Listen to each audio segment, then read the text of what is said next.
Wherever you go, whatever you do, throw a little at it. Omax, Vest and Briefs. கோவையில் திமுக அரசை கண்டித்து NDA சார்பில் நடைபெற்று வரும் ஆர்ப்பாட்டத்தில் பாஜக தேசிய பொதுக்குழு உறுப்பினர் அண்ணாமலை உரையாற்றி வருகிறார். அதனை நேரலையில் பார்க்கலாம். வைத்திருக்கக்கூடிய அந்த காவல்துறையில் இருக்கக்கூடிய சகோதரிய செப்டம்பர் மாதம் தன்னுடைய அறையிலே துன்புறுத்துகின்றார், அக்டோபர் மாத அறையிலே துன்புறுத்துகின்றார், டிசம்பர் மாதம் துன்புறுத்துகிறார். அந்த சகோதரி காவல்துறை சீருடை அணிந்திருக்கக்கூடிய சகோதரி ஜனவரியில போய் கம்ப்ளைண்ட் கொடுக்கிறாங்க. ஜனவரி.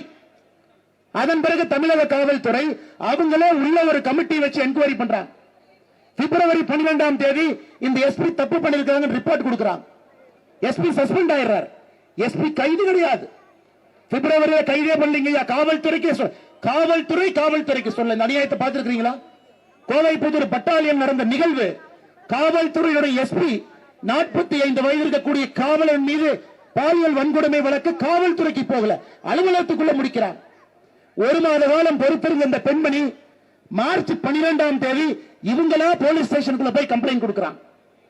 அதன் பிறகு அந்த எஸ்பி கைது செய்யப்பட்டிருக்கிறார். நீங்க நினைக்கிற மாதிரி நேத்து தப்பண்ணார், இன்னைக்கு கைது பண்ணலீங்க ஐயா. செப்டம்பர்ல தப்பண்ணார், அக்டோபர்ல தப்பண்ணார், டிசம்பர்ல தப்பண்ணார், மார்ச்ல கைதாகிறார். இரண்டாவது திராவிட முன்னேற்ற கழகத்தினுடைய ஆட்சி, ஐயா ஸ்டாலினுடைய ஆட்சியினுடைய தவிர காவல்துறையுடைய கையை கட்டி போட்டு அவங்களுக்கு எந்த விதமான அதிகாரமும் கொடுக்காது. இன்னைக்கு முதலமைச்சர்ல ஒரு காவல்துறை ரிவ்யூ மீட்டிங் எடுக்கிறாருன்னா என்னங்க ஐயா கேட்பாரு? இத்தனை கேஸ் வந்திருக்குது, என்னங்க ஐயா நடவடிக்கை எடுத்தீங்கன்னு கேட்பாரா? அவருக்கு பதநீர் கொடுத்தீங்கன்னாலே சக்கரை போட்டீங்களான்னு கேட்கிறாள். அவருடைய டிஜிபி ஐபிஎஸ் ஆபீசர் உட்கார வச்சா அவருக்கு என்ன தெரியும்? என்ன பேசுவார்? என்ன ரிவ்யூ பண்ணுவார்? ஒரு முதலமைச்சராக என்ன பண்ணுவார்? இன்னைக்கு ரீல்ஸ் முதலமைச்சராக மட்டும் மாறி இருக்கின்றார். சின்ன பசங்க, படிக்கிற பசங்க, அவங்க அலுவலகத்து கூட்டுக்கு வந்து ரீல்ஸ் போட்டுக் கொண்டிருக்கக்கூடிய முதலமைச்சர் தனக்கு கீழே நடக்கக்கூடிய எந்த ஒரு குற்றத்திற்கும் எங்கேயுமே அக்கறை கொடுக்கவில்லை. அதனால்தான் அருமை சொந்தங்களே, பெரியவர்களே, தாய்மார்களே, குழந்தைகளே, ஒரு குழந்தையை வைத்திருக்கக்கூடிய தாய், இந்த முறை உங்களுடைய வாக்கு தேசிய ஜனநாயக கூட்டணிக்கு மட்டும்தான் இருக்க வேண்டும். அண்ணன் எடப்பாடி பழனிசாமி அவர்களுக்கு மட்டும்தான் இருக்க வேண்டும். ரட்டளைக்கு மட்டும்தான் இருக்க வேண்டும். தாமரைக்கு மட்டும்தான் இருக்கணும். குக்கருக்கு மட்டும்தான் இருக்கணும். மாம்பழத்துக்கு மட்டும்தான் இருக்கணும். சைக்கிளுக்கு மட்டும்தான் இருக்கணும். இந்த முறை ஒரு குழந்தை வைத்திருக்கக்கூடிய ஒரு தாய், ஐயா புதுசா நிறைய பேர் வர்றாங்க, அவங்களை பத்தி நான் பேசல. இன்னைக்கு ஆட்சி அதிகாரம்னா அது ஒரு இயந்திரம். அந்த இயந்திரத்தை எப்படி இயக்கணுங்கிற திறமை ஒரு மனிதனுக்கு இருக்கு. சட்டமன்ற உறுப்பினர்களாக, அமைச்சர்களாக, முதலமைச்சராக இருப்பவர்களுக்கு இந்த இயந்திரத்தை இயக்க தெரியும். இன்னைக்கு எத்தனையோ பேர் புதுசா வர்றாங்க, நாங்க செய்யறோம், அவங்க செய்யறாங்க. ஆனால் இந்த முறை உங்கள் வாக்கை மிக கவனமாக, இதற்கு முன்பு ஆண்ட கட்சிகள், இதற்கு முன்பு சட்டம் ஒழுங்கை கட்டுக்கோப்பாக வைத்திருந்த கட்சிகள், உங்களுடைய பெண் குழந்தைக்கு பாதுகாப்பு, மறுபடியும் சொல்றேங்க, 39,999 வழக்குகள். 5 ஆண்டுகள்ல 18 வயசு கீழ் இருக்கக்கூடிய பெண் குழந்தைகள், ஆண் குழந்தைகள் 40,000க்கு ஒரு வழக்கு குறைவு. வருடத்திற்கு 8,000 வழக்கு. அதை நம்ம ஏத்துக்கவே முடியாதுங்க, ஏத்துக்கவே முடியாது. ஒரு தமிழ் சமூகத்தில் பெண்களுக்கு எதிராக நடக்கக்கூடிய இந்த குற்றத்தை நாம் யாரும் ஏற்றுக்கொள்ள கூடாது. அது ஆணாக இருந்தாலும், யாராக இருந்தாலும், பெரியவர்களாக இருந்தாலும் இந்த ஆட்சி வேண்டாம் என்கின்ற ஒற்றை முடிவுல நீங்க இருக்கணும். அதே போல இளைஞர் பெருமக்கள் பெருமளவில் இங்க வந்திருக்கிறேன். திரு ஸ்டாலின் அவர்கள் ஆட்சிக்கு வந்த போது என்ன சொன்னாருங்க? நாங்க ஆட்சிக்கு வந்த 5 ஆண்டுகள்ல 3,50,000 பேருக்கு அரசு வேலை, வருடத்திற்கு 5 லட்சம் பேருக்கு தனியார் வேலை, 5 லட்சம் பேருக்கு வருஷத்துக்கு தனியார் வேலை, அரசு வேலை மொத்தமாக 3,50,000. 43,000 பேருக்கு அரசு வேலை கொடுத்திருக்காங்க. 43,000 பேருக்கு, 43,000 பேருக்கு இந்த 5 ஆண்டுகள் அரசு வேலை. சொன்னது 3,50,000. எங்க போவாங்க? ஸ்விக்கி, ஜொமேட்டோ எவ்வளவு கஷ்டப்படுறாங்க நம்முடைய குழந்தைகள், எவ்வளவு கஷ்டப்படுறாங்க இந்த புழுதியில, வெயில்ல எவ்வளவு கஷ்டப்படுறாங்க. எவ்வளவு தவறுகள், எவ்வளவு குற்றங்கள் இந்த சமுதாயத்தில் நடக்குது. ஒரு பக்கம் ட்ரக்ஸுடைய புழக்கம். நீங்களே பாருங்க ஐயா, இன்னைக்கு உங்களுக்கு காவல்துறையுடைய அதிகாரத்தை உங்களுக்கு கொடுத்தா நீங்க வீட்டு பக்கத்துல போய் ட்ரக்ஸை படக்க நீங்க பிடிச்சிட்டு வந்துருவீங்க. தமிழகத்துல காவல்துறை எவ்வளவு பிடிச்சிருக்காங்கன்னு பாருங்க. 5 ஆண்டுகள்ல தமிழகத்தினுடைய காவல்துறை மொத்தமாக பிடித்திருக்கக்கூடிய கஞ்சா 65,518 கிலோ. அவ்வளவுதாங்க ஐயா, 65,000 கிலோ. 65,000 கிலோ மொத்தமா 5 வருஷத்துல பிடிச்சிருக்காங்க. இங்க இருக்கக்கூடிய தாய்மார்களுக்கு ஒரு சிறப்பு போலீஸ் அதிகாரத்தை கொடுத்தா நாளை காலையிலக்குள்ள 3 லட்சம் கிலோ பிடிச்சு வந்துருவாங்க. அவங்களுக்கு தெரியும் தெருமுனை எங்க இருக்குது, பள்ளிக்கூடங்கள் எங்க இருக்குது, எங்க யாரு வந்து விக்கிறாங்க. தமிழகத்தில் மொத்தமாக செயற்கை போதைப் பொருள், சிந்தட்டிக் ட்ரக் ரொம்ப முக்கியங்க. இன்னைக்கு இந்த சிந்தட்டிக் ட்ரக் தான் குழந்தைகளை பாழாக்கி கொண்டிருக்கிறது. அமித்ஷாஜி அவர்களுடைய இலாக்கா டெல்லியில மிக தெளிவாக இருக்கின்றார்கள். இந்தியா முழுவதும் இதை கட்டுப்படுத்தணும். ஆனா தமிழகத்தில் மட்டும்தான் சிந்தட்டிக் ட்ரக்கினுடைய புழக்கம் வருட வருடம் அதிகமாக கொண்டிருக்கிறது. ஆனா எவ்வளவு பிடிச்சாங்க? 8025 கிலோ சிந்தட்டிக் ட்ரக், செயற்கையான போதைப் பொருளை பிடித்தது 8025 கிலோ, கஞ்சா பிடித்தது 65,000 கிலோ. ஆனா ஒரு பிரஸ் கான்பரன்ஸ் அண்ணன் எடப்பாடி பழனிசாமி அவர்கள், நம்முடைய அண்ணன் நயினார் அவர்கள் இவங்க எல்லாம் சொல்றாங்க, தமிழகத்திலே பெண்களுக்கு எதிரான குற்றம் அதிகமாயிருச்சு. ஆனா முதலமைச்சர் வந்து பேச வேண்டியவர் முதலமைச்சர் பேச மாட்டார். உள்துறை செயலாளர், பொறுப்பு டிஜிபி அவங்க எல்லாம் உட்கார்ந்து 5 பேர் பேசுறாங்க. சொல்லக்கூடிய தவறுகளுமே தப்பு. முதலமைச்சர் நேரடியாக பேசாம மழுப்பி போறாரு. பெண்களுக்கு எதிரான சட்டம் ஒழுங்கு பாதிக்கப்பட்டிருக்கிறது. கஞ்சா புழக்கம் அதிகமாக இருக்கிறது. செயற்கை கஞ்சா புழக்கம் அதிகமாக இருக்கிறது. எல்லா விதப்பட்ட சின்ன குழந்தையிலிருந்து மூதாட்டி வரை யாருக்கு இல்லை. இன்னைக்கு கோயம்புத்தூர் இந்த பகுதியிலும் பாத்தீங்கன்னா, கரூர்ல இருந்து வரக்கூடிய 10 ரூபாய் பாலாஜி அடிக்கடி கோயம்புத்தூருக்கு வருவார்.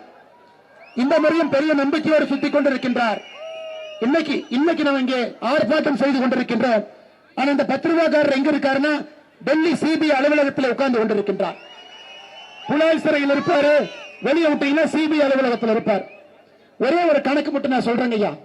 தமிழகத்தில் டாஸ்மார்க் கணக்குப்படி கடந்த 5 ஆண்டுகள்ல மொத்தமாக விற்கப்பட்ட பாட்டில், 5 ஆண்டுகள்ல டாஸ்மார்க் வித்த பாட்டில் பாத்தீங்கன்னா 1495 கோடி பாட்டில்.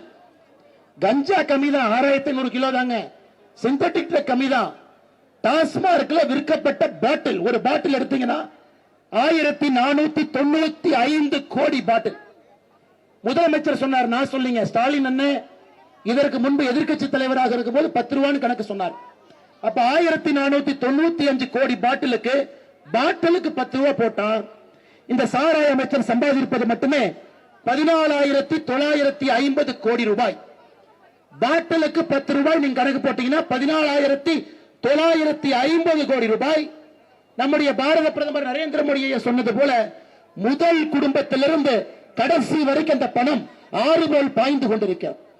14,950 கோடி எல்லாருடைய கையில் இருக்கு. அதே கையில பெண்களுடைய ரத்தமும் இருக்கு. அதே கையில சின்ன குழந்தைகளுடைய அழுகுகளும் இருக்கு. அதனால் எவ்வளவு பணத்தை வாரி இறைத்தாலும், ஜனநாயகத்தை விலை பேசினாலும், இந்த கூட்டத்தில் அண்ணன் எஸ்பி வேலுமணி அவர்கள் சொன்னது போல நாம் தெளிவாக இருக்க வேண்டும்.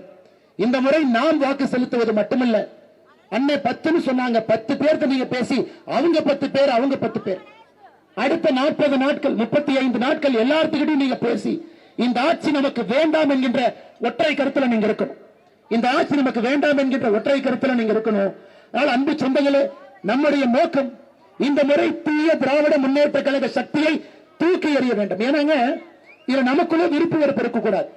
தூக்கி எறியவில்லை என்றால் தமிழகம் நம்மை மன்னிக்காது என்பதை நாம் எல்லோரும் உணர்ந்து கொள்ள வேண்டும். மக்களுடைய எதிர்பார்ப்பு வேற சித்தாந்தம், வேற கட்சி ஏதாக இருந்தாலும் கூட அண்ணன் எடப்பாடி பழனிசாமி அவர்கள் பின்னால் அணிவகுத்து நிற்க வேண்டிய கடமை கட்டாயம் இருக்கு. என மக்கள் முதலமைச்சரை பார்த்து ஓட்டு போடுவாங்க தமிழகத்தில். அதை நாம் நன்றாக புரிந்து கொள்ள வேண்டும். அடுத்து வரக்கூடிய காலத்தில் 35 நாட்களும் கூட அண்ணன் எடப்பாடி பழனிசாமி அவருடைய சாதனையை சொல்லும். என மக்கள் யார் முதலமைச்சர் என்கின்ற கணக்கை பார்க்கும் பொழுது நம்முடைய அண்ணன் முன்னிலையில் இருக்கும். அது நம்முடைய கடமை. என நம்முடைய கட்சி அந்த பொறுப்பை நம்மளை நம்பி கொடுத்திருக்கிறாங்க. நாம் அதை சிறப்பாக செய்ய வேண்டும். கழகத்தினுடைய தொண்டர்கள், கூட்டணி கட்சியினுடைய தொண்டர்கள் ஒருங்கிணைந்து பலமாக ஒரு ஆணை பலத்தோடு நாம் கீழே இருக்கணும். ஐயா, பெரிய புராணத்தில் மனுநீதி சோழனை பத்தி சொல்லுவாங்க. ஒரு அரச காவலன் எப்படி இருக்க வேண்டும் என்றால், தன்னால பிரச்சனை வரக்கூடாது, தன்னுடைய பரிசனத்தினால பிரச்சனை வரக்கூடாது, பகைவர்களால பிரச்சனை வரக்கூடாது, கல்வர்களால பிரச்சனை வரக்கூடாது, மிருகங்களால பிரச்சனை வரக்கூடாது. இந்த 5ஐயும் ஒரு அரசன் சரியா கையாண்டானா அந்த அரசனுக்கு அரச காவலன் என்கின்ற பெயர். அது மனுநீதி சோழனுக்கு இருந்ததுங்க ஐயா. மகன் தப்பு பண்ணா மகனை வெளியே போட்டு தேர வச்சு ஏத்தினார். ஆனா இன்னைக்கு அரச காவலன் என்று சொல்லக்கூடிய நம்முடைய முதலமைச்சர் நீங்க பாருங்க, அவரால பிரச்சனையா? அவரால தான் முதல் பிரச்சனையே. ஏன்னா ஆட்சி செய்ய தெரியல.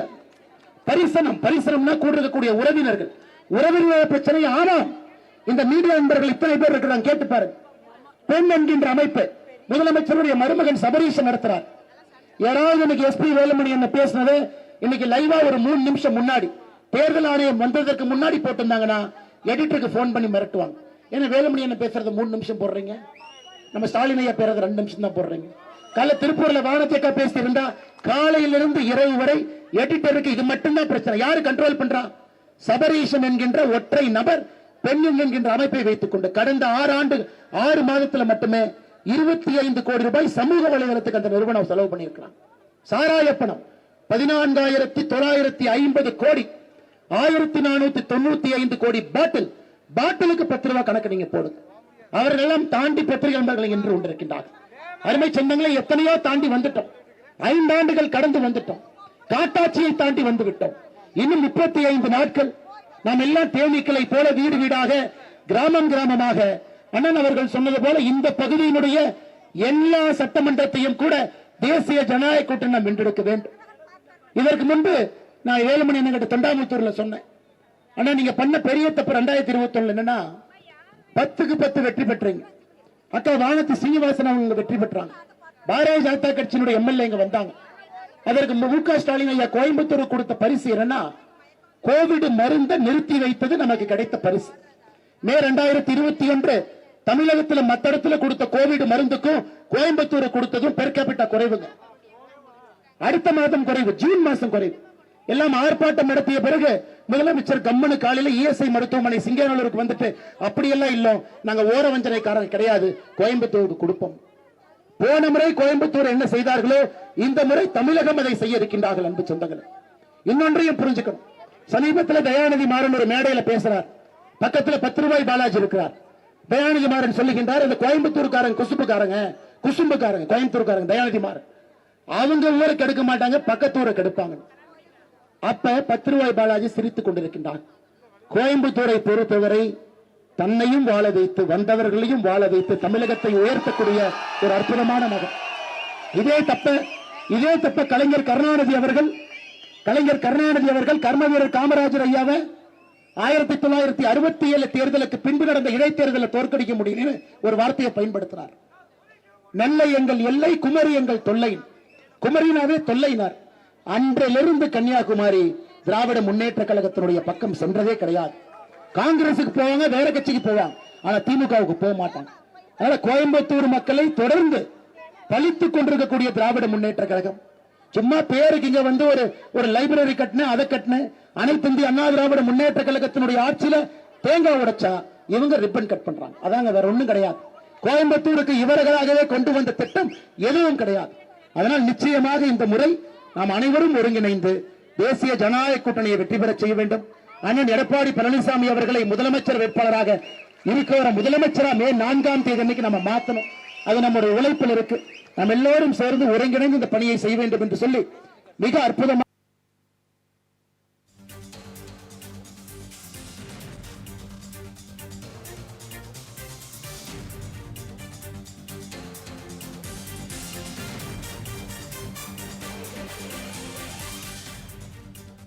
அண்ணா திராவிட முன்னேற்ற கழகத்தினுடைய தலைவர்களுக்கு, பாரதிய ஜனதா கட்சியினுடைய தலைவர்களுக்கு, கூட்டணி கட்சியினுடைய தலைவர்களுக்கு நன்றி தெரிவித்துக் கொள்கின்றேன். நன்றி, வணக்கம். பாரத் மாதா கி ஜெய்.